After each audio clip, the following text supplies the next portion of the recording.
Allô, chers amis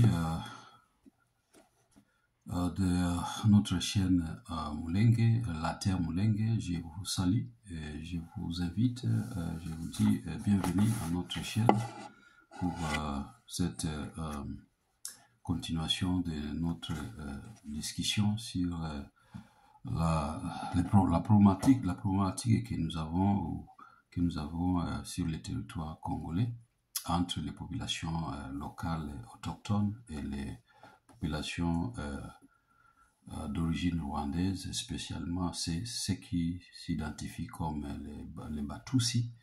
Et aujourd'hui, ils propagent le terme de Mulenge. Alors, notre terme Mulenge, c'est pour défendre la terre autochtone congolaise d'origine. Et nous pensons que nous sommes sur le bon chemin pour essayer soit d'éduquer les populations étrangères et en même temps de rappeler aux populations congolaises leur histoire. Ainsi donc, nous allons continuer notre chapitre 1er sur la Constitution et nous sommes dans la section 3, partie B, sur le peuple, et nous sommes dans le point de vue interne. Dans ces points de vue internes, nous avons parlé la fois passée de terres et nous avons parlé des tribus. Alors, nous savons qu'à l'intérieur des tribus, nous avons les clans et les familles. Mais nous sommes en train maintenant de parler des clans. Nous avons dit qu'il existe une tribu Banyarwanda, puisqu'il y a un seul peuple au Rwanda qui s'appelle Banyarwanda, donc c'est une tribu. Et à l'intérieur de cette tribu, il y a des clans. Et nous avons aussi des tribus au Congo. Et il n'y a pas une tribu qui existe au Congo ou qui a existé sur le territoire ou sur le sol congolais qui s'appelait Banyarwanda, puisqu'il n'y avait pas Inter-Rwanda pendant l'État indépendant du Congo ou pendant l'État du Congo belge, même actuellement. Mais il existe des populations Banyarwanda, puisque ces populations-là ont toujours existé au Rwanda, mais ils ont immigré sur les sols congolais et devenus des Congolais. Maintenant, la question que nous sommes en train de résoudre, c'est la question de savoir est-ce qu'il existe des Banyarwanda? Et la question a toujours été non. Et nous continuons à défendre cette question-là puisque c'est une tricherie et nous ne voulons pas que cela continue. C'est pourquoi donc aujourd'hui nous allons continuer avec la question, toujours la question interne, mais la sous-partie B qui s'appelle Beta sur les documents écrits par les Banyarwanda eux-mêmes. Nous allons citer ici aujourd'hui, nous allons parler d'un travail de fin d'études pour l'obtention des doctorats écrit par monsieur Fidel Nkomezi Sebahizi, et nous allons parler du livre de Monseigneur Kanyamachumbi, et nous allons parler d'un autre travail de doctorat écrit par un autre garçon, un autre Munyarwanda, qui a obtenu son doctorat dans une université sud-africaine. Ainsi donc, aujourd'hui, nous allons parler de ces trois personnes, mais avant d'y arriver, je voudrais revenir sur quelque chose, sur deux réalités. La première des réalités que nous avons passées en revue, nous avons dit qu'il existe des Congolais qui pensent que puisque les peuples autochtones sont seulement identifiés en Afrique, et ils ne savent pas que ces populations sont aussi identifiées à l'extérieur, surtout dans les pays développés. Ainsi, nous avons parlé, par exemple, que si vous vivez dans l'État d'Arizona, par exemple, aux États-Unis, vous serez dans les pays natals des Navajo et des Apaches. Si vous vivez en Colombie-Britannique, au Canada, vous serez dans les pays des Zokanag, dans les pays des Nokta, dans les pays des Dene, dans les pays des Haïdas, dans les pays des Salish de la côte, de Dakey, de Dakaskadena, de Tunasa. Il existe toute une panoplie de populations autochtones qu'on appelle les peuples autochtones ou les Indiens canadiens qui ont existé avant l'arrivée des Portugais et les Britanniques et des Anglais sur les sols canadiens aujourd'hui. Ces populations sont reconnues dans la constitution même canadienne. D'ailleurs, voici ce que la loi canadienne sur les autochtones, les Inuits, les Indiens ou les Premières Nations et les Métis. Voici ce que la loi canadienne, comment elle définit ces peuples. Je cite, « Ces groupes distincts ont leur propre histoire ainsi que leur propre langue, pratiques culturelles et croyances. Ils sont les premiers peuples d'Amérique du Nord et leurs descendants qui ont habité les régions du plateau, des plaines, de la côte pacifique, de l'extrême sud où le peuple iroquois et des régions boisées. Celles-ci vivaient en structure politique avant l'arrivée aussi bien des Européens et des explorateurs anglais, espagnols, portugaises comme écossaises. Voilà, ça c'est ça l'histoire autochtone du Canada et par l'extension des États-Unis. Donc, ici en Amérique du Nord, il existe encore des populations autochtones aux États-Unis et au Canada. Et ces populations sont reconnues dans les constitutions. Et nous, les Africains, les Européens qui viennent aux États-Unis, au Canada, en Europe, en Australie, partout, nous rencontrons ces populations autochtones. Nous devenons les citoyens ou des nationaux de ces pays-là, mais nous ne devenons pas des autochtones. Nous devenons des Canadiens, des Américains, des Australiens, des Français, mais on nous appelle toujours des Français d'origine congolaise, ou rwandaise, ou burundaise, ou tchadienne, togolaise, Américains d'origine chinoise, européenne, mozambicaine. Il y a toujours cette identité d'origine.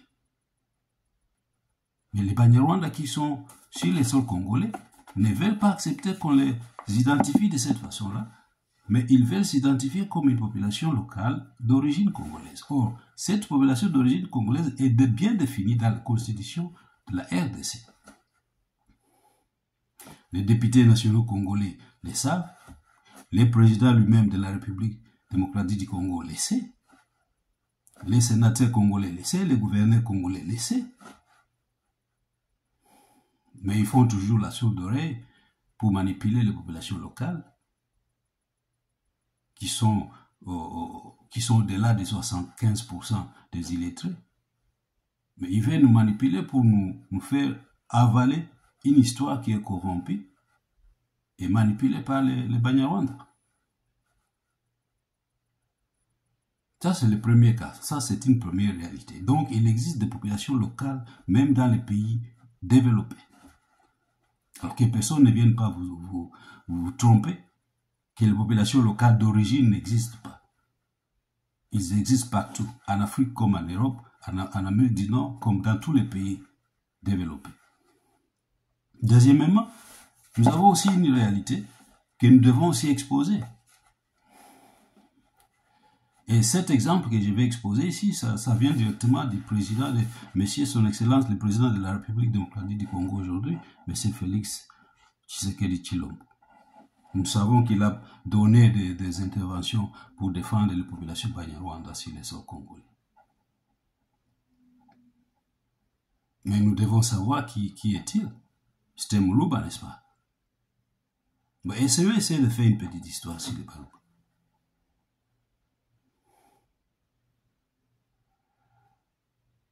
Donc, il me semble que la classe politique de la RDC a aussi besoin d'une éducation sur les problèmes de cohabitation avec la population d'origine rwandaise, devenue congolaise par le deuxième mode d'adoption de la nationalité congolaise, celui de naturalisation. Si son excellent monsieur Félix Tshisekedi n'y croit pas, ou n'y croit plus, mais les textes congolais existent encore. Les constitutions congolaises existent encore. Il existe plusieurs modes d'obtention de la nationalité congolaise. Est-ce qu'il a étudié tous ces modes d'obtention de la nationalité congolaise? Est-ce qu'il connaît la différence, les différents modes d'obtention de la nationalité congolaise? Donc nous savons, comme l'histoire congolaise nous enseigne, nous savons que lui, son Excellence, Monsieur Félix Tshisekedi Tshilombo, est né à Kinshasa. Mais il est né à Kinshasa, mais il est Moulouba. Et nous savons que les Balouba sont d'origine kassaïenne. Son père, fait Antoine Tshisekedi wa Mulumba, est né à Kabe-Akamwanga, à Kananga, ancien Louabo, chef-lieu de l'ancienne province du Kasaï occidental. Aujourd'hui, Kasaï central. Nous savons aussi que cette province, le Kasaï central ou ancien Kasaï occidental, a connu plusieurs transformations administratives. Les origines du Kasaï occidental remontent à la découverte de la rivière Kasaï par les explorateurs allemands, M. Pogé et Wisman. Quand le Luabo Malangi est créé en 1874 par ces explorateurs, il existait déjà des peuples dans cet endroit-là. La création de la province du district du Kasaï en 1914, qui incluait alors Kananga, n'a pas changé les peuples qui y vivaient. En 1933, le Kasaï occidental fait partie de la province de Lusambo. En 1947, Kananga fait partie de la province de Lusambo. En 1966, le président Mobutu crée la province du Kasaï occidental. Et en 2004, Kananga devient la capitale du Kasaï central. Pourquoi je cite cette transformation administrative? C'est pour vous montrer que le nom a changé. De Luluabu au Kasaï occidental, à Kananga, à la province du district du Kasaï, à la province de Lusambo, à la province du Kasaï occidental, et maintenant nous sommes dans le Kasaï central. Tous ces changements-là n'ont pas changé le peuple qui a toujours été reconnu et connu comme des Balouba. Ainsi, Félix Tshilombo est Moulouba. Et il y reconnaît, comme nous reconnaissons, nous qui ne sommes pas des Balouba, nous reconnaissons que le fondateur de l'Empire Luba est le patriarche Ilumba Mbiki Kiloué. Les Bashi, les Banande, même les Bafuliru, les Bavira, les Bashi, les Babembe, même les Banyarwanda et même ne peuvent pas devenir, par exemple, des Béné Lubanji. Ne peuvent pas devenir des Béné Louloua. Certains des clans de tribus Balouba.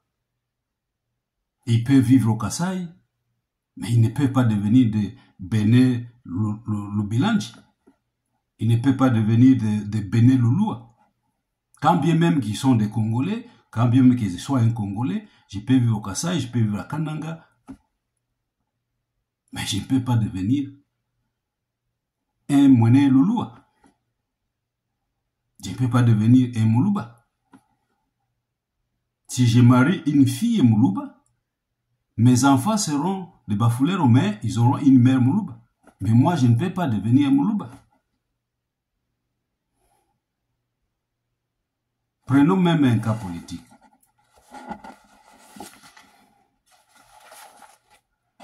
Ce qui est intéressant ici, c'est, mes chers Congolais, c'est que malgré les changements de nom et l'appartenance administrative du territoire que nous connaissons aujourd'hui comme Kananga, le village natal de la famille Tshisekedi,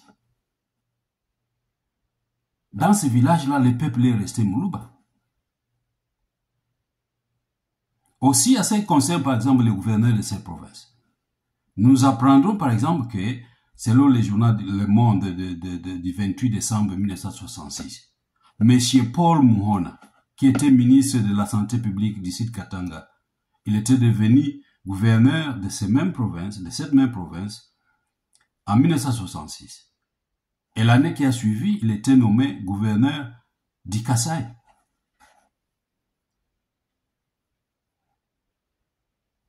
Mais il était de la tribu Chokwe. Il a gouverné cette province pendant un certain temps, mais il n'est pas devenu un Moulouba. Même s'il résidait dans le village de Kabeya Kamwanga, le village du feu et père du président de la République. Mais il ne pouvait pas devenir un Moulouba. Chez nous au Kivu, ou dans l'ancien Kivu, nous avons eu un gouverneur qui s'appelait Charles Mwando Simba. Il n'était pas du Kivu. Il était de Katanga, plus précisément de Moba. Il appartient à une tribu, il appartient à un clan. Il a dirigé la province de l'ancien Kivu pendant plusieurs années. 12 ans, précisément.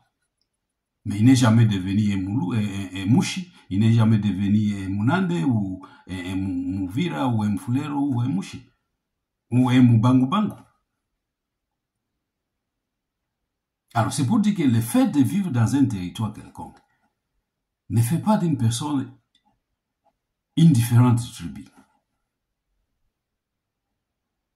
Et il est donc clair chez les Congolais que, et surtout monsieur, son excellent Félix, que le Banyarwanda qui est une tribu ne peut pas devenir notre tribu par le fait de résider sur le sol congolais.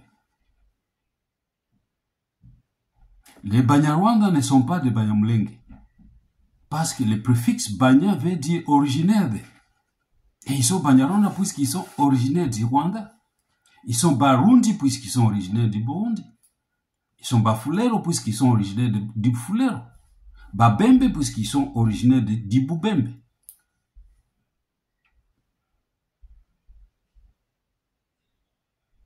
Nous devons donc séparer l'identité Tutsi ou l'identité tribale de l'identité nationale.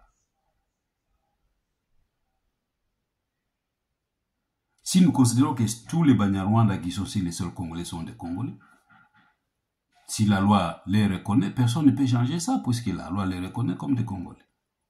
Mais quand il s'agit des relations ethniques qui séparent les populations congolaises des populations d'origine, ça c'est une autre affaire. Et là, les populations de l'Est sont catégoriques.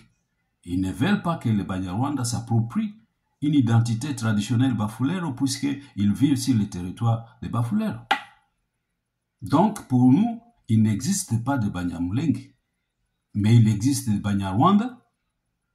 Quand il s'agit de Tutsi et de Hutu, ça, ce sont des classes sociales et nous avons déjà discuté sur ça, nous reviendrons encore plus tard, mais ce sont des Banyarwanda devenus des Congolais.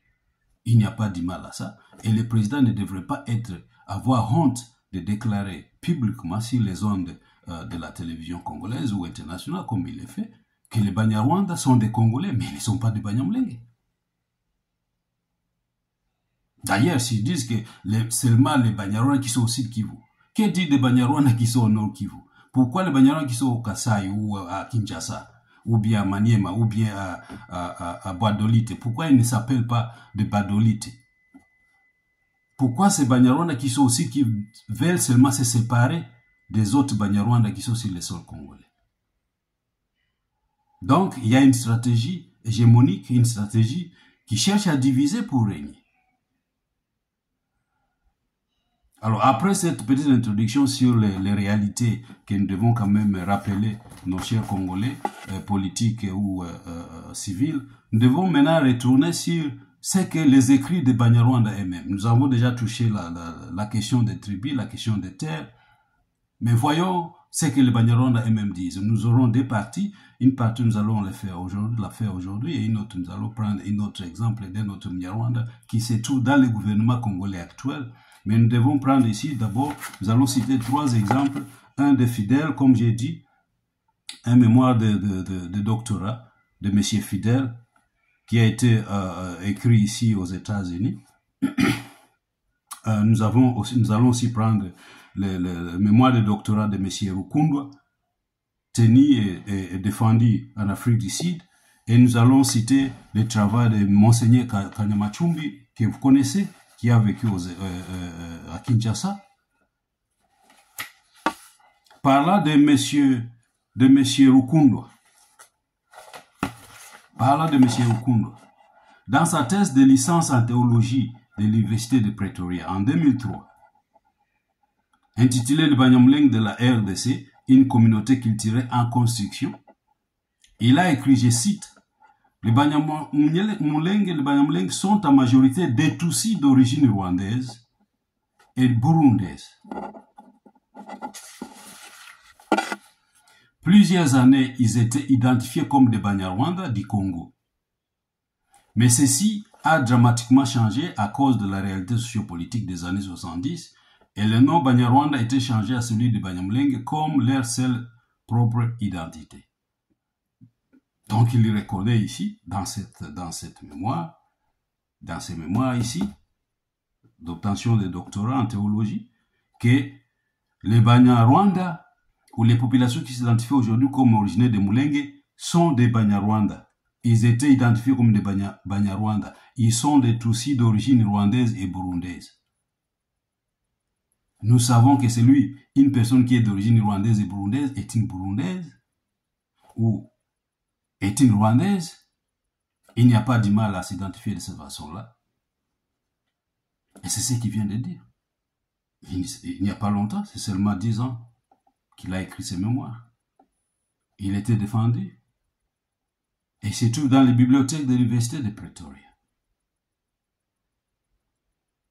Donc, s'ils ont le droit de changer les noms, mais nous ne voulons pas qu'ils prennent notre identité culturelle.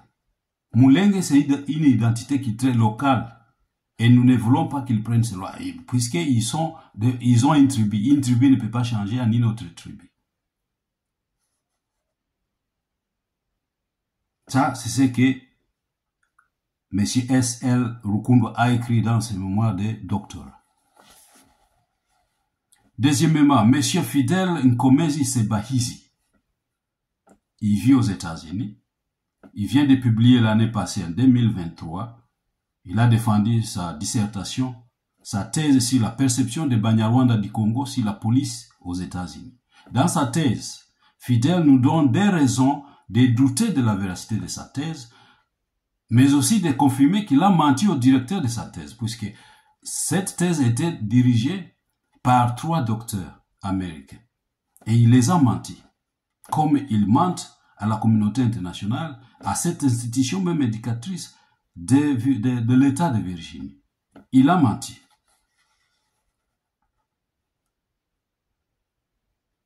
D'abord, il écrit à la page 31 et 32, à la page 31 et 32, dans sa thèse, je cite, « La communauté Banyamulenge fait partie des groupes Tutsis congolais à l'est de la RDC.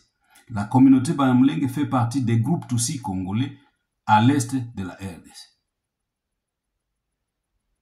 Or, nous savons que les groupes Tutsis congolais, si les territoires congolais, ce sont des Banyarwanda, puisqu'il n'existe pas de Tutsis d'origine congolaise. Les Tutsis que nous connaissons dans tous les livres d'histoire, dans le monde actuel, une personne qui s'identifie comme Tutsi, il ne peut être trouvée ou identifiée qu'à partir du Rwanda ou du Burundi. C'est connu. Donc, une personne qui est Tutsi, c'est soit une Munyarwanda ou bien une Burundaise. Ainsi donc, je continue, il dit, la communauté Banyamulenge fait partie des groupes Tutsis congolais à l'est de la RDC. À la différence de la communauté rwandophone du Nord Kivu. Ils veulent s'identifier, se séparer. À la différence des communautés rwandophones du Nord Kivu, le peuple Banyamulenge vit au Sud Kivu, spécialement dans les montagnes et hauts plateaux entre les territoires d'Uvira, de Fizi et de Mwenga. Vous voyez comment est-ce qu'ils définissent, ils essaient de changer même la structure de la phrase.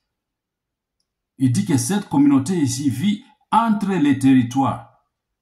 Maintenant, il vient nous parler, il cite la même chose que M. Dr Delphin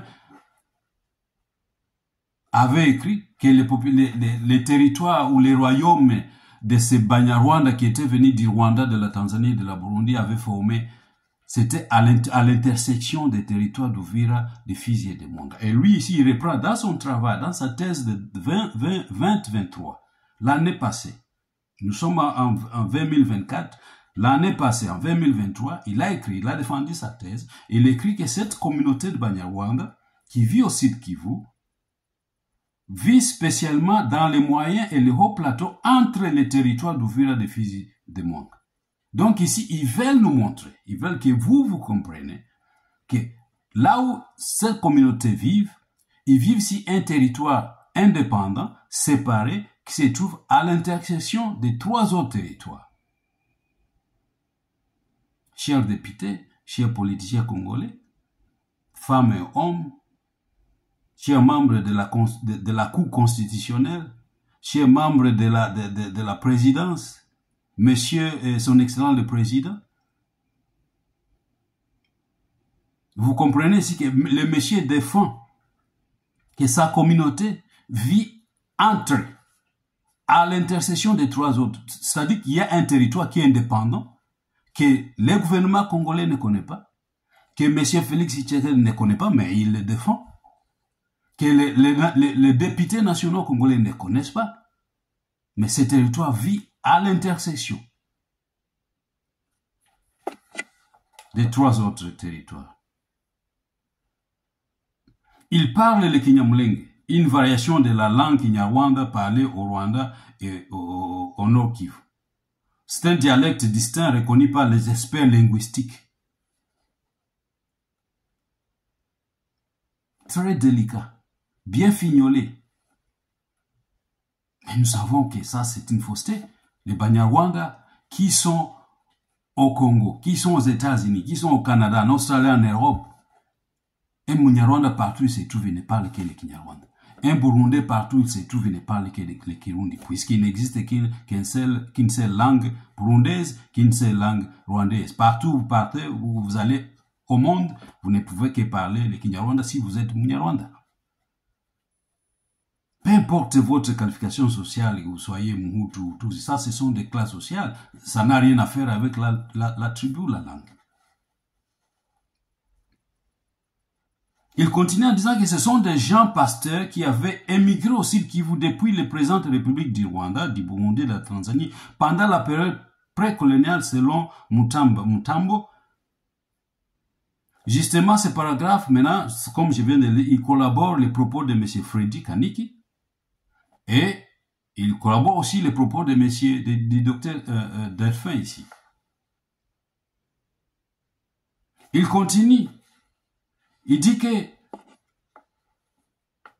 le premier enceinte de Banyarwanda au Sud Kivu s'appelait Bunchi, qui aurait quitté sa région natale pendant le règne du roi Yuhi de Gihama, qui a régné entre 1444 et 1477. Ça, c'est le 15e siècle. Dans les vidéos précédentes, M. Gaston avait dit qu'ils étaient venus au Sud Kivu au XVIe siècle. Voilà des docteurs Banyarwanda qui se contredisent. Celui-ci qui vient de publier sa thèse en 2023 dit que les populations Banyarwanda qui se trouvent au Sud Kivu ont émigré dans cette partie de la RDC actuelle pendant le règne de M. Yuhide Gihama qui a régné entre 1444 et 1477. Et M. Gaston dit que cette même population avait émigré au Congo au XVIe siècle. Fidel continue que d'autres descendants de Bunchi, devenus des ennemis traditionnels des successeurs de Gihama, continuèrent de quitter le Rwanda pendant le règne de Ndahiro de Chiamatare entre 1477 à 1510. D'autres ont quitté le Rwanda pendant le règne du roi Ruganzu Dendoli, du roi Gahindiro, du roi Rogera et du roi Rwabugiri qui a régné entre 1855 et 1895. Donc il cite tous ces rois ici à la page 32 de sa thèse. Or nous savons que ça c'est une période qui est avant le XVIe siècle. Mais vous ne pouvez pas être sur le sol congolais avant le XVIe siècle sans un roi. Si vous êtes un royaume, vous devez avoir un roi. Et qui étaient les rois de ces royaumes rwandais? D'ailleurs, au VIe siècle, il n'existait pas un Rwanda. Même le royaume du Rwanda n'existait pas encore dans l'actuel Rwanda. Les royaumes que nous connaissons aujourd'hui ou que nous avons connu, le royaume du Rwanda, c'est un royaume qui est très récent. Il a existé des territoires ou des royaumes ou des entités indépendantes. Il existait un royaume Rwanda qui était au centre dans la région de Kigali, qu'on appelait le royaume Nyiginya. Il y avait d'autres royaumes tout aux alentours de ce royaume central. C'est par l'annexion et les conquêtes que ces petits royautés sont devenus partie prenante du royaume Nyiginya. Et c'est par la suite que c'était développé pour devenir le royaume du Rwanda que nous connaissons aujourd'hui. Mais au XVe siècle, au XIVe siècle. Et ces gens-là sont déjà à l'est de la RDC actuelle, mais ils ne peuvent pas se constituer en royaume, en territoire ou en conquérant. Ça c'est de la folie.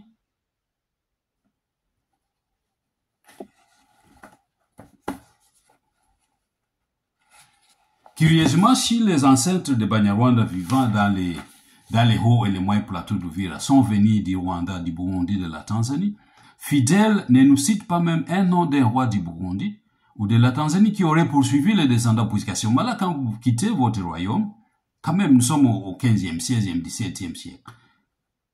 Un sujet d'un roi qui quitte et qui fouille les royaumes, à moins qu'ils aient été vendus comme des esclaves. Mais sinon, un sujet du roi qui quitte un royaume, il doit être poursuivi et capturé et retourné chez son maître. Alors, Fidèle ne nous cite même pas un roi qui a régné pendant ce temps, qui avait poursuivi ce sujet-là sur les sols congolais, ou l'État indépendant du Congo de ce temps-là. Il ne nous cite pas ça.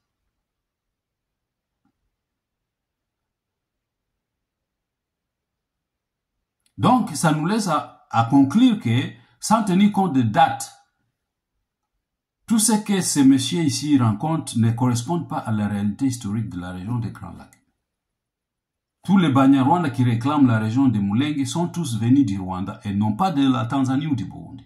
Et ils parlent le Kinyarwanda et non le Kinyamulenge, puisque le Kinyamulenge n'existait pas. S'il existe un Kinyamulenge, donc il doit exister un peuple Mulenge. Et s'il existe un peuple Mulenge, et le peuple Mulenge que nous connaissons qui a été conquis par les Bafulero, c'était un pygmée. Mais ces Banyarwanda n'acceptent pas qu'ils sont les descendants des Pygmées. Donc ils ne peuvent pas. Et nous ne voulons pas qu'ils prennent ces noms-là, qu'ils s'approprient ces noms-là, puisque c'est un nom qui est historique, traditionnel, lié à l'histoire même de la conquête de Bafulero. Alors, s'agissant de l'origine de Mulenge, Fidèle écrit à la page 34, je cite, « Quelle que soit leur date d'arrivée, les peuples Mulenge s'installèrent d'abord à Kakamba, dans la plaine de la Ruzizi, en territoire d'Uvira, et formaient le village de Mulenge. » Écoutez très bien. Quelle que soit leur date d'arrivée, les peuples Banyamulenge s'installaient d'abord à Kakamba, dans la plaine de la Ruzizi, en territoire d'Uvira, et formaient le village de Mulenge. C'est pourquoi la communauté était appelée plus tard la communauté Banyamulenge, selon M. Verwedge et Vlanserut.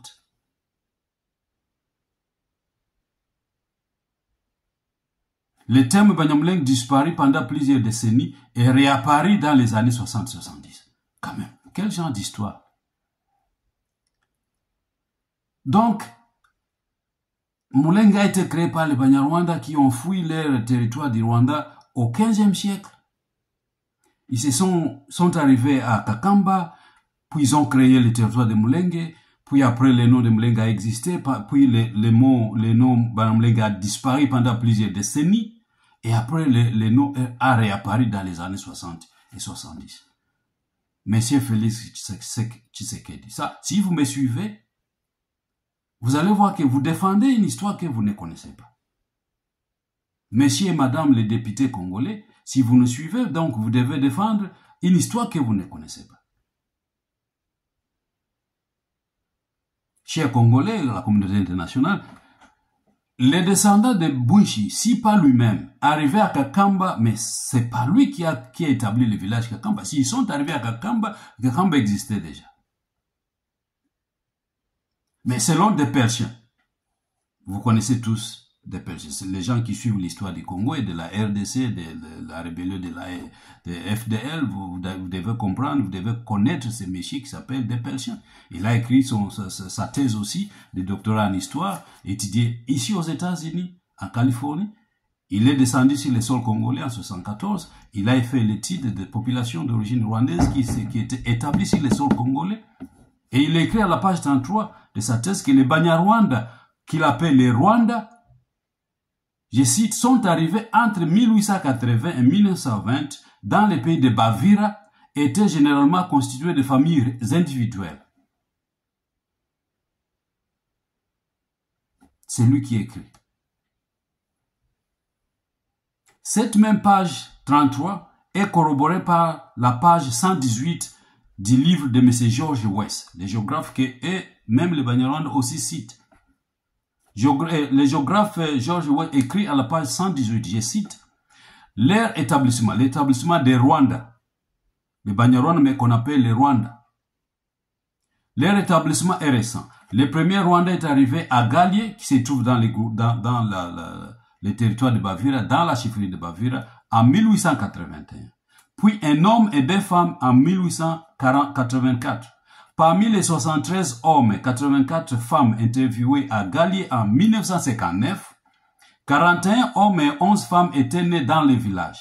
8 hommes et 2 femmes entre 1930 et 1939. 12 hommes et 18 femmes entre 1940 et 1949.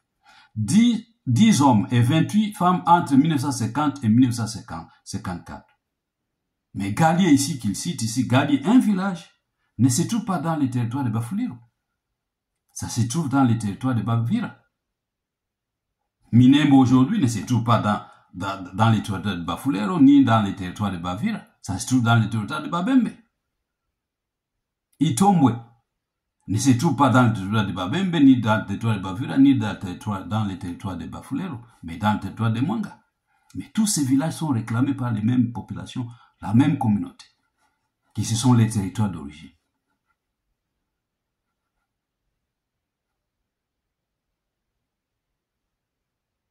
Cela veut dire que quand les Banyarwanda sont arrivés à Kakamba, qui se trouve dans les territoires, dans les groupements de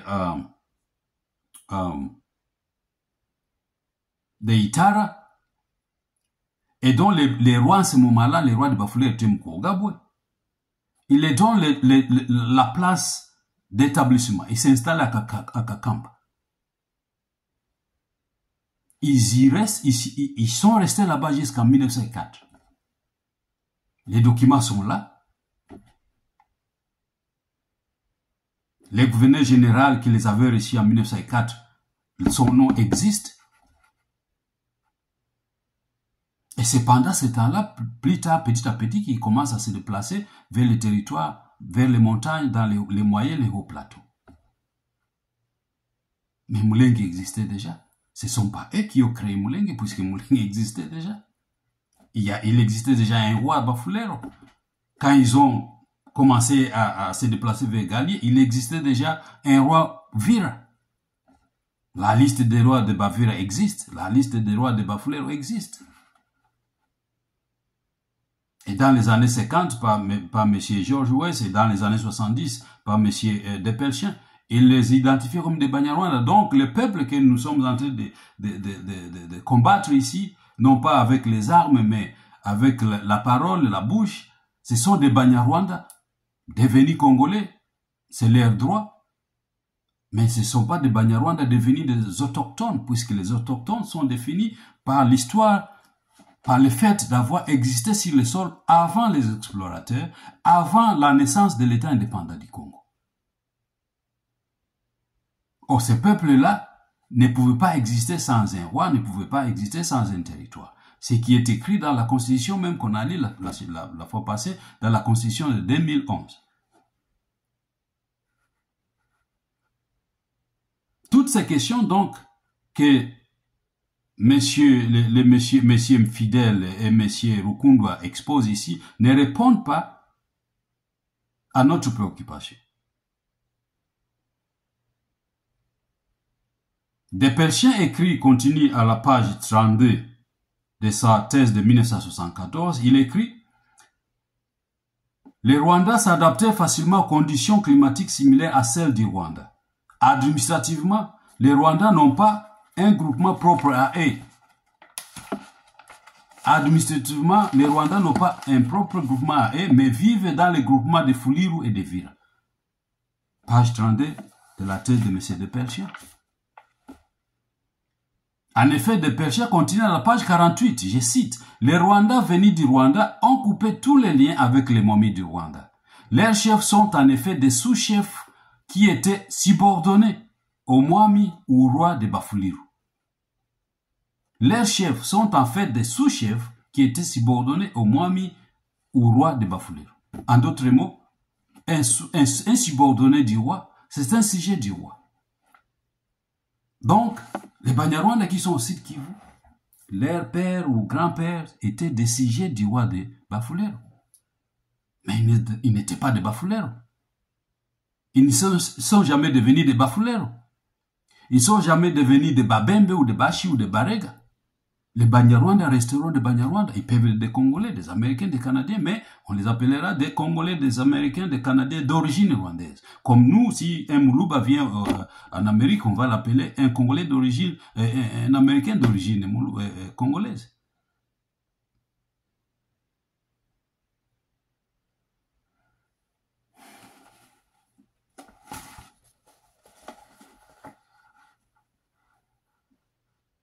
Donc, je voudrais terminer par le troisième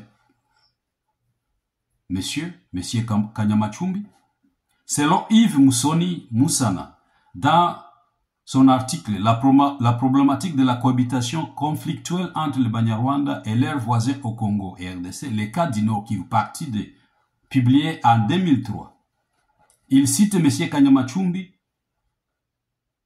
un prêtre catholique du Nord Kivu, et il écrit à la page 10, je cite, « Il existe deux catégories de population Banyarwanda, celle du Nord Kivu et du Sud Kivu. » Également à la page 12 du même article, M. Yves écrit à propos de Kanyamachumbi, citant la page 16 de son livre, « Les populations du Kivu et la loi sur la nationalité zéroise 2000, je cite, « durant toute la période coloniale sur tous les registres d'état civil congolais antérieurs à 1960 et au-delà de 1970, les populations des cultures rwandaises ont été recensées et désignées comme des Banyarwanda, même si les composantes Hutu, Tutsi et Twa sont bien connues et notées par l'administration belge et les traditions secondaires du Kivu. » Fin de citation.